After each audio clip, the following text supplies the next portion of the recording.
Good morning, Kipsters. Happy Spirit Week. We're so excited to see pictures and videos of you all learning from home today in your pajamas. I've got my bathrobe on, ready for our Tuesday Read Aloud. Today, we are going to read Not Quite Narwhal by Jessie Sima.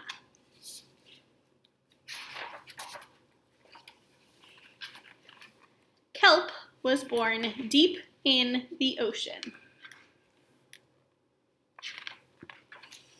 He knew early on that he was different from other narwhals. His tusk wasn't as long as everyone else's, and he had different tastes in food. And he was not a very good swimmer. But his friends didn't seem to mind, so Kelp decided he wouldn't mind either.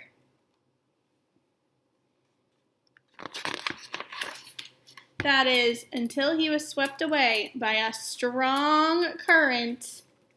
I wish I were a better swimmer. Kelp found himself at the surface, closer to land than he had ever been before. High up on a cliff, he spotted a mysterious, sparkling creature. It looked so familiar.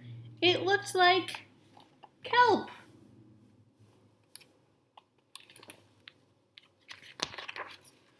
Kelp swam toward land as fast as he could, which wasn't very fast at all, hoping that he could catch up with the creature that looked just like him. When he finally reached the shore, Kelp felt a little bit anxious. He had never left the ocean. He was nervous about walking for the first time, but the land creatures made it look so easy.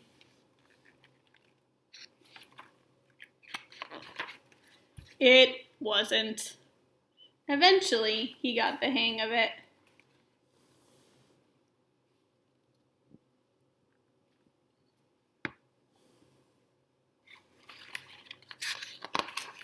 Everything on land was strange and beautiful, but also kind of scary.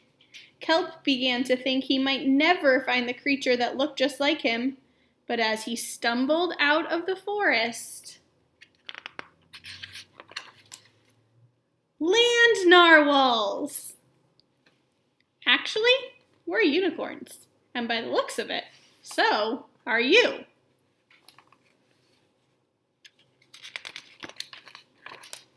Kelp had never heard of unicorns before. They taught him all sorts of new things about his tusk. We call them horns. Wow! They introduced him to unicorn delicacies, and they showed him how to gallop. There was no doubt that Kelp was, in fact, a unicorn. He was having so much fun that he didn't want to leave. But then he remembered all of his friends under the sea. Kelp missed them terribly, so he said goodbye to the unicorns and returned to the ocean. Come back soon. Kelp swam towards home as fast as he could, which wasn't very fast at all, hoping that the narwhals would still like him now that he was a unicorn. When he finally arrived, Kelp had butterflies in his stomach. Kelp! Welcome home! Kelp took a deep breath and told his friends the news. It turns out I'm not a narwhal. Of course you aren't. I'm a unicorn. We all knew that. They all took it quite well.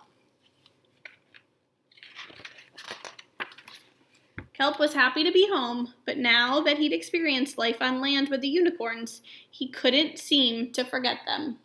Did he want to be a land narwhal with the unicorns? Or a sea unicorn with the narwhals? Kelp couldn't decide. But then he realized that maybe, just maybe,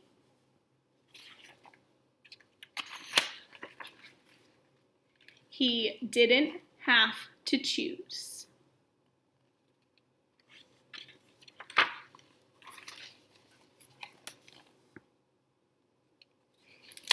The end.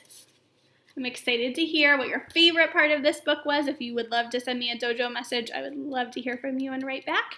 Have a great pajama day, and we'll see you tomorrow for Wacky Tacky Wednesday.